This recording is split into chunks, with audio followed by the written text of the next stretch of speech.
जनजातिकरण की मांग को लेकर मोरान समुदाय का फिर से अनिश्चितकालीन आर्थिक आंदोलन, माकोम और डिगबोई में असर। जनजातिकरण की मांग को लेकर मोरान समुदाय का लगातार आंदोलन जारी है।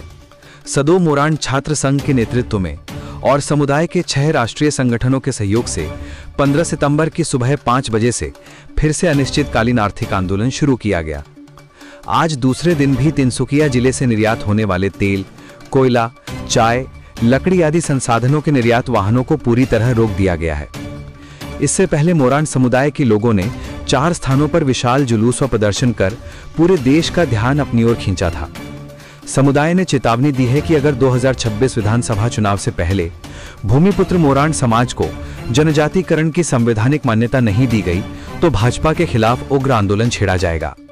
डिगबोई से नीतुमणि शैकिया की रिपोर्ट, पब्लिक टीवी असम। কি জনাব?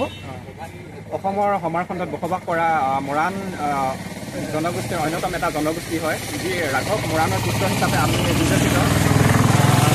যিহেতু আমাৰ সংগ্ৰাম হৈছে মৰাণ জনগোষ্ঠীৰ জনজাতিকৰণ আৰু ষষ্ঠ স্বায়ত্তশাসিতভুক্ত অন্তৰ্ভুক্তিৰ ক্ষেত্ৰত আমি এই সংগ্ৰাম আমি লৈছোঁ। যিহেতু আমাৰ কাৰ্যসূচী 2 ছেপ্টেম্বৰৰ পৰা আমাৰ আৰম্ভণি হৈছে আৰু পৰৱৰ্তী কাৰ্যসূচী আমাৰ 15 ছেপ্টেম্বৰৰ পৰা যি অৰ্থনৈতিক অৱৰোধ আমি লৈছোঁ আৰু এই সংগ্ৰাম আমাৰ নিজৰ প্ৰাপ্য অধিকাৰ বিচাৰি আমি ৰাজপথত আমি নামি আহিছোঁ। আমাৰ নিজৰে অধিকাৰ বিচাৰি আমি ৰাজপথত আজি আন্দোলন কৰিবলগীয়া হৈছে।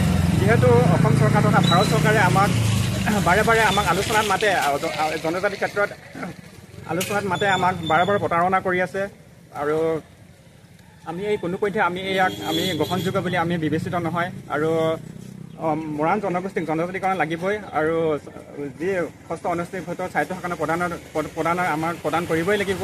আৰু অসমতে যিহেতু আমি বসবাস কৰি আহিছোঁ আৰু অসমৰ সম্পদসমূহ তেখেতসকলে লুণ্ঠন কৰি গৈছে, যি কয়লা, পেট্ৰল আদিকে কৰি এছিয়াৰ প্ৰথম তেল শোধনাগাৰ ডিগবৈ অসমতে, যি অসমৰে হয় সম্পদ হয় আৰু তেওঁলোকে আমাৰ এই সম্পদসমূহ লুণ্ঠন কৰি লৈ গৈছে, দেশ বিদেশ লৈ গৈছে। যিহেতু আমাৰ নিজৰে আমি সন্তান হৈ আমাৰ নিজৰ প্ৰাপ্য অধিকাৰ বিচাৰি আমি ৰাজপথত আজি থিয় হ'বলগীয়া হৈছে।